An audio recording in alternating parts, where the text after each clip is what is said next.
అప్కమింగ్లో ఏం జరుగుతుందో వీడియోలో తెలుసుకుందాం. అందరూ కలిసి కిటికీ దగ్గర నిలబడతారు. ఎందుకంటే సుధాకర్కి కాళ్ళు రావడానికి జగదాత్రి కేదార్ అందరు కలిసి పక్కగా ప్లాన్ చేస్తారు. ఈలోపు వెంటనే పాములను వదిలేసిన తర్వాత ఇక సుధాకర్ ఆ పాములను చూసి గట్టిగా అరుస్తూ ఉంటాడు. ఎందుకంటే అక్కడ హెడ్సెట్ పెట్టుకొని పాటలు వింటూ ఉంటాడు యువరాజ్. ఇక ఆ పాములను చూసి తన కొడుకును ఎలాగైనా కాపాడుకోవాలని చెప్పేసి ఈ విధంగా సుధాకర్ మాత్రం చాలా ప్రయత్నిస్తూ ఉంటారు. అలా ప్రయత్నిస్తుండగా ఈలోపు తన పిలుపు మాత్రం ఏమాత్రం వినిపించుకోకుండా ఇక యువరాజ్ మాత్రం పాటలు వింటూ ఉంటాడు. ఎలాగైనా నా కొడుకును కాపాడుకోవాలని ప్రయత్నం చేస్తూ ఉంటాడు. ఇదిలా ఉండగా ఇక మామయ్య గారు ఖచ్చితంగా లేస్తారు. యువరాజ్ని కాపాడితే అప్పుడు మామయ్య షాకింగ్గా ఖచ్చితంగా కాళ్ళు వస్తాయి వదిన అని చెప్పేసి ధాత్రి అంటూ ఉంటుంది. ఇక ఆ పాములు మాత్రం ఒక్కటికొక్కటి చూసుకుంటూ చాలా బుసలు కొట్టుకున్నట్టుగా ఉంటుంది. ఆ టైంలో జగదాత్రి ఒక్కసారిగా ఆ పాములను చూసి అనుమానం పడుతూ ఉంటుంది. ఆ పాములను చూసి ఎందుకు అనుమానం పడుతుందంటే పాములవాడు ఆ పాములు తీసుకొచ్చినప్పుడు వెంటనే కౌశికి అడుగుతుంది. ఆ మాటలు జగదాత్రి గుర్తు చేసుకుంటూ ఉంటుంది.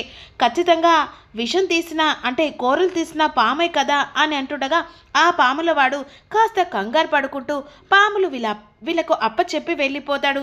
ఆ జగదాత్రి అది ఆలోచిస్తూ ఉంటుంది. ఆ టైంలో జగదాత్రి ఆ పాములకు ఇట్లా బుట్ట తగిలిస్తుండగా ఆ బుట్ట ఓపెన్ చేసి ఒక్కసారిగా 2 పాములు ఎగసిపడ్డట్టుగా ఉంటాయి.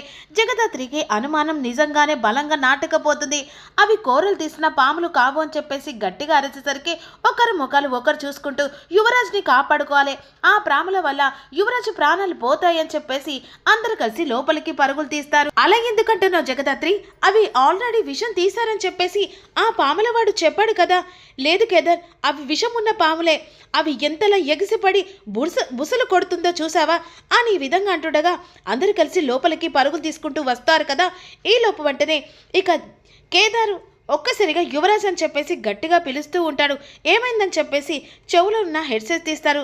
అవి కోరలేని పాములు కాదు, అవి విషమున్న పాములు అని చెప్పేసి జగదాత్రి చెప్పేసరికి యువరాజ్ మాత్రం తప్పించుకునే ప్రయత్నం చేస్తూ ఉంటారు. కానీ ఆ 2 పాములు మాత్రం యువరాజ్ మీదకి బుసలు కొట్టుకుంటూ వెళ్తూ ఉంటాయి, అంటే కాటు వేయడానికి. ఈలోపు దాత్రి మాత్రం అవి కోరలున్న పాములు, అవి కనుక నేను కాటు వేస్తే చస్తావు, వెనక్కి వెళ్ళు అని అంటుండగా యువరాజుకు మాత్రం ఆ డోర్ లాక్ పడిపోతుంది. తప్పించుకునే ప్రయత్నంలో ఆ ప్రయత్నం మాత్రం విఫలమవుతుంది.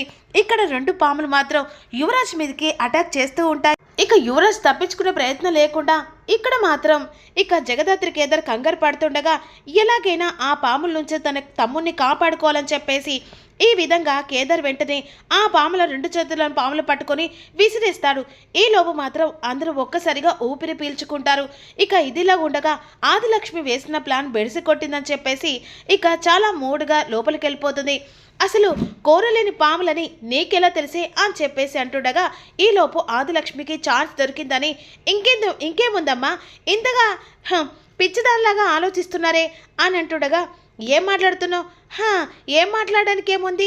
ఆస్తి మొత్తం ఆ జగదాత్రికి కేదార్కి రావడానికే కోరలున్న పాములను మాట్లాడి తీసుకొని వచ్చారు.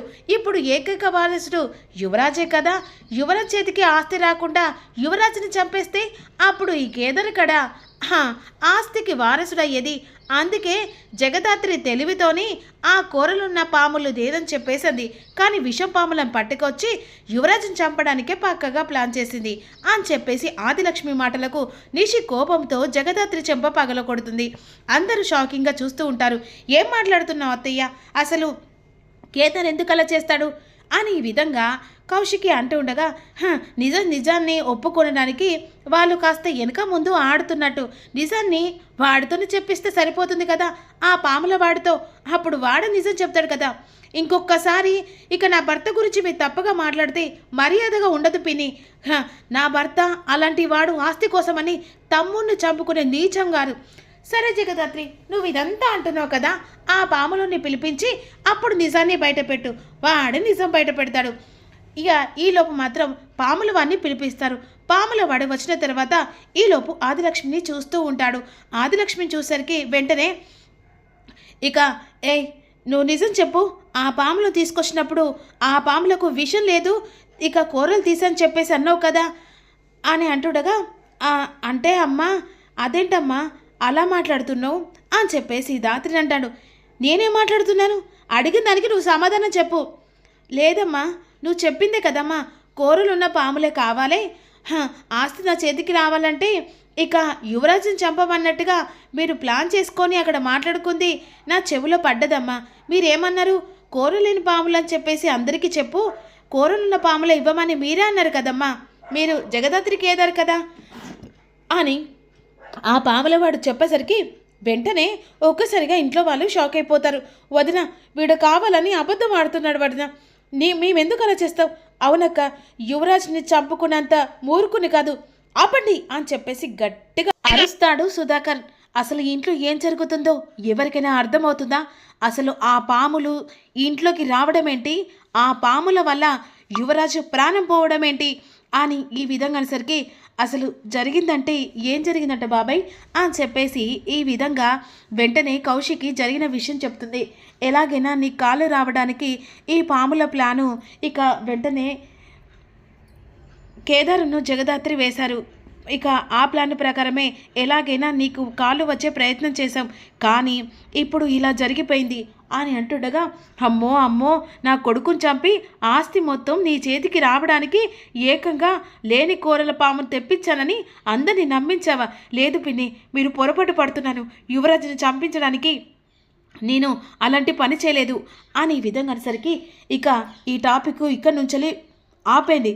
అయినా కేదార్ జగదాత్రి ఎప్పుడు ఇంటికి అన్యాయం చేయాలని అనుకోరు అని చెప్పేసి అంటుండగా, అనుకునడానికి ఏముంది, ఇది కావాలని పక్కగా ప్లాన్ చేసి ఇదంతా నాటకమాడి ఆస్తి మొత్తం తన అధికారం పెళ్ళ మొగలు కలిసి పెద్ద నాటకం ఆడారని కనిపించట్లేదా అనేసరికి, ఇంటికి నిప్పు పెట్టాను, ఇల్లు మొత్తం అంటుకుంది, ఈ నిప్పును కంటిన్యూ చేస్తూ ఇక ప్రతి ఒక్క ఈ కుటుంబాన్ని ముక్కలు చేయడమే కదా నేననుకున్న ప్లాను అని ఈ విధంగా ఆదిలక్ష్మి అనుకుంటూ లోపలికి వెళ్ళిపోతుంది.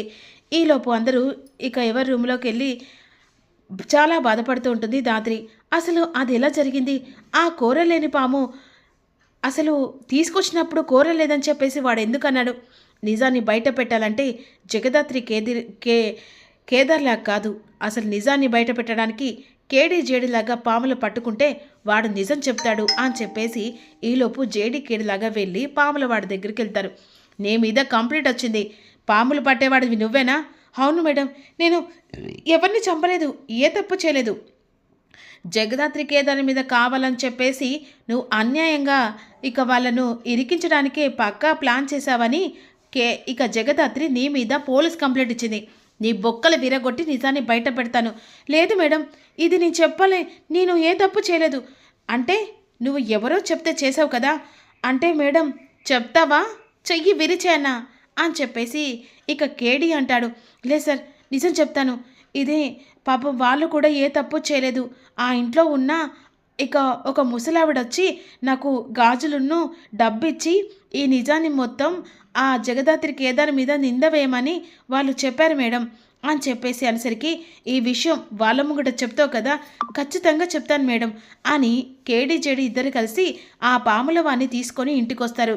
జేడి, ఏంటి ఇలా వచ్చావు అంటుండగా, ఇక జగదాత్రి కంప్లీట్ చేసింది. ఏంటి, జగదాత్రి కంప్లీట్ చేసిందా?